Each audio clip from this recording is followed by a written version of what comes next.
All right, a new report from Politico, a big one here, alleges the Obama administration was warned about Russia's plans for election interference as far back as 2014, 3 years ago. And President Trump was quick to comment, tweeting in part, he didn't want to anger Russia, talking about the President Obama. So does this have an impact on the left's case for collusion, alleged collusion between President Trump and the Russians in the 2016 election? Here to debate that, Wendy Osefo, Democratic strategist and professor at Johns Hopkins University, and David Avella, chairman of GOPAC. Guys, thanks so much for coming on this morning. Good morning. David, we'll start with you. The Russian source to a U.S. official, let me just read this quote real quick. You have no idea how extensive these networks are in Europe and the U.S. Russia has penetrated media organizations, lobbying firms, political parties, governments, and militaries. That came in 2014 as a warning. That's a big warning, wouldn't you say? It is a big warning, but we've been hearing the Russians say this since the 1960s. Nikita Khrushchev used to brag about being involved in U.S. elections and trying to influence them. But what this report really underscores is that there still has no evidence been presented to the public that there was collusion amongst the Trump campaign or that the Russians did anything to actually impact the election. And quite frankly, it raises questions about if the Obama administration knew something, why weren't they taking more decisive action?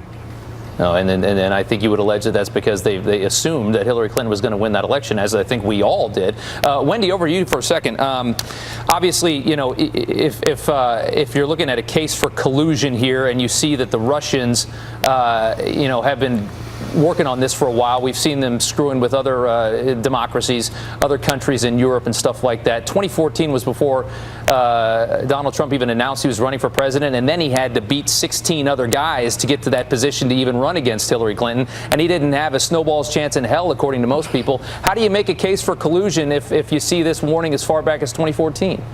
Well, we all know that since 2014, we've been hearing these rumblings of, trying to interfere with Western democracies. But, they really didn't take it seriously because, again, we've been hearing these rumblings for a while. But I think it's really important that we underscore that the Obama administration did impose sanctions as well as increase their support for NATO. And they also released a statement on October 7th in 2016 saying that, they believe that the Kremlin is trying to interfere with our democracy. However, that statement was overshadowed by the Access Hollywood bombshell where we heard Trump and Billy Bush in their conversation. So while I think that the Obama administration could have gone further in what they needed to do to address this, I still think that the case for collusion when it comes to the Trump administration is not closed. We still have to see if there's any there.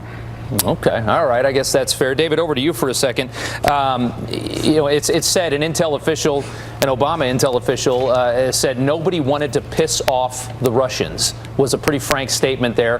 When you couple that with the Medvedev comment from a couple of years ago where he kind of whispered to him, I'll have more flexibility after my election. I think if you had those two things against the president right now, people would be going nuts for a collusion case or some kind of deal where the Russians and the President of the United States are in bed with each other. What do you say to that?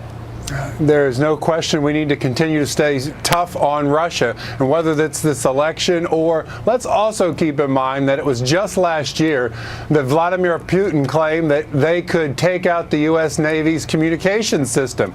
We have a lot of areas where America has to be concerned about what Russia's trying to do to impact this country and the lives of Americans on a daily basis. That's why our defenses need to be strong. We need to always be looking at our cyber security, and Russia has to be at the top of the foreign policy agenda for the Trump administration. Yeah, and our relationship right now with Russia is not that good. All right, guys, thanks so much for coming on this morning. We do appreciate it. Thank you. Thanks. All right, Heather, over to you.